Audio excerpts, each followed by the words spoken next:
In Ebony Magazine from April 1976, they published an article with the title, "First Black Airline Gets Off the Ground." Surprisingly, the headline didn't make the cover. Black campus queens had that honor.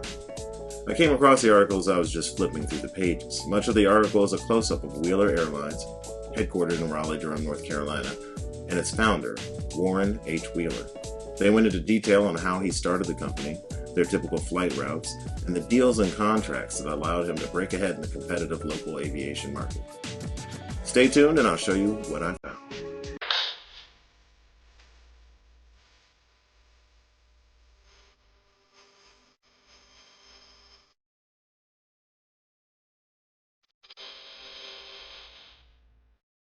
The airline, founded by Warren H. Wheeler, was officially established in 1969 while he was still flying for a company known as Piedmont Airlines. At the time of the article's publication, he had been a pilot for over 10 years, flying 737s.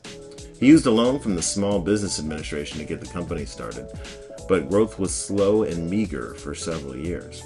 For 3 to 4 years, they were primarily a part-time charter service. That means they flew whenever someone hired them to fly from point A to point B. But through some coordination with government, they were able to carve out a more robust operating footprint. According to the article, Wheeler Airlines, quote, teamed up with a Rural Economic Development Commission to provide air service to some remote East North Carolina communities. It was the Coastal Plains Regional Commission, which was a federal agency, that was eager to establish air transportation to some rural areas.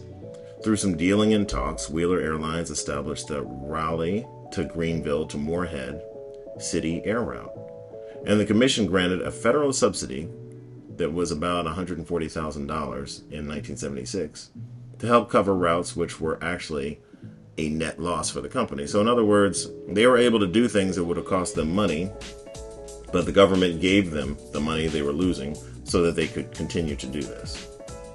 Now, I thought this tidbit of information was helpful in reminding those of us with business and entrepreneurial inclinations that standing up large and complex companies that operate in a competitive industry often involves some kind of dealing with the government to move money and resources in your favor. You can see this today with things like Tesla and SpaceX often relying on the government to kind of plug holes in their operating bottom line. So Mr. Wheeler actually states that things that he was making his money off were, quote, leftovers, and that he had managed to turn them into money-making endeavors. He says that mail flights and charter flights are dependable moneymakers, but that their greatest profit came from courier services for banks, where he flew money and canceled checks back and forth. Wheeler flew 208 passengers during his first month of operation in 1969, and by 1976 he was flying more than 1,000 passengers monthly. At the time of the publication, the airline had 28 employees, 12 pilots, and 3 of those pilots were African American. The airline had 11 twin-engine airplanes, which included the Cessna 402, the Piper PA-31 Navajo, the DH-6 Twin Otter, the Beechcraft 99, and the largest plane that they ever flew was the Fairchild F-27.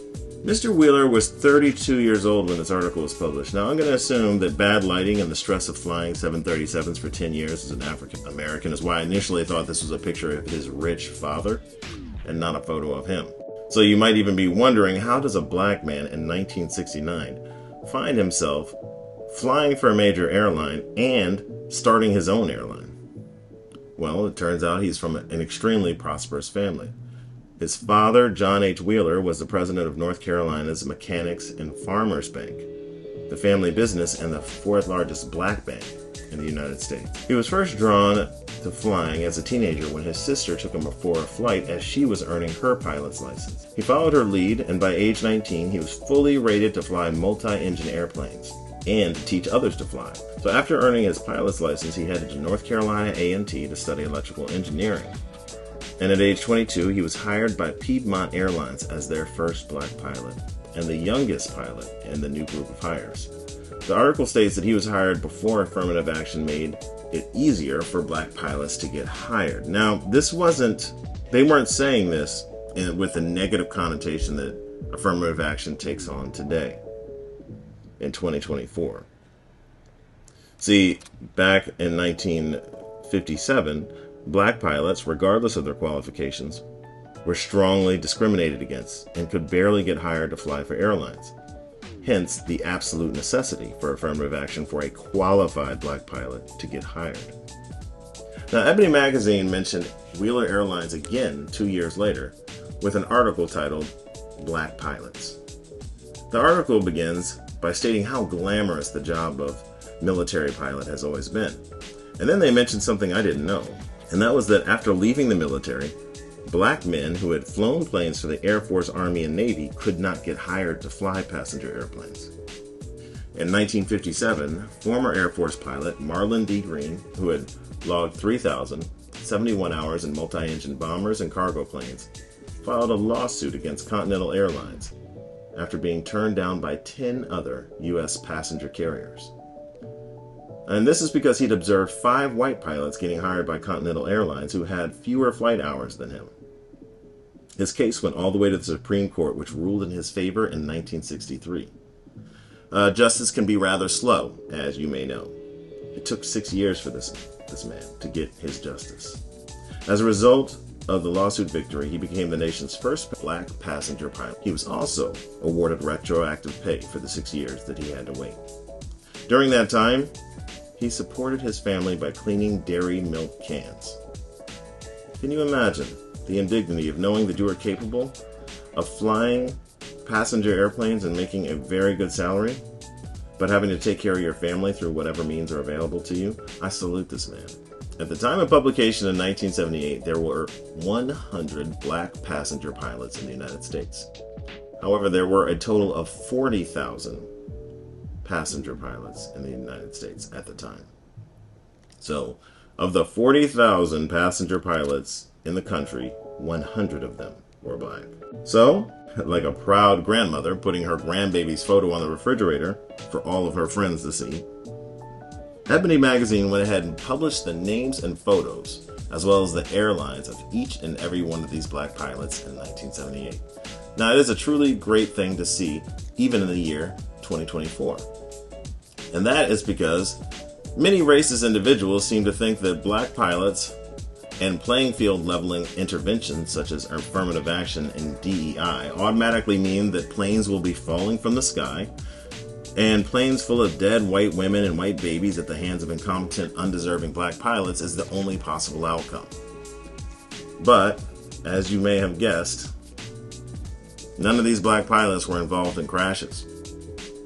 But, as you also might have guessed, planes did continue to crash all over the world from 1978, 1979, 1980, and so on. And how am I so certain that that is the case? Because I looked them all up. I'm so petty that I went and got this book off eBay and actually looked them up to confirm that the 100 black pilots from 1978 did not crash any planes, while other people were in fact crashing planes. So salute to these fine men and the stress they must have endured in order to push the needle ahead for all of us during these early years of blacks in passenger aviation. I can only imagine what they saw and what they dealt with. So what became of Wheeler Airlines? Well, they never had a crash or anything like that, but the company did fold. Interestingly enough, almost every airline that has ever existed has met the same fate. See, running airlines requires an exceptional amount of capital, and any changes in the economy, local or national market or industry has the potential to take an airline under. Now, according to Google AI, the reasons it's so easy for airlines to fail are the following: high operating costs, intense competition. This is how Wheeler was done and when their routes were given to another airline. Cash flow problems, low cash reserves, and then unpredictable setbacks like change in technology, failing mechanics or mechanical issues, people doubting airplanes because they discovered some kind of flaw. In 1986, when Piedmont Airlines hired a new carrier to share flights with, remember originally they shared their flights with Wheeler Airlines, it was enough to put a huge dent in Wheeler Airlines' profits. They ended up filing for Chapter 11 bankruptcy that very same year, and that was the end. They had a 17-year run, so my hat is off to Warren Wheeler, a true pioneer and leader. Incidentally, There is a Wikipedia page dedicated to failed airlines. The list is broken down alphabetically so that the list won't be too long. There's actually thousands of them. It's kind of crazy. So anyway, that's the story of Wheeler Airlines. The first, and as far as I know, the only African-American owned airline. I'll see you next time.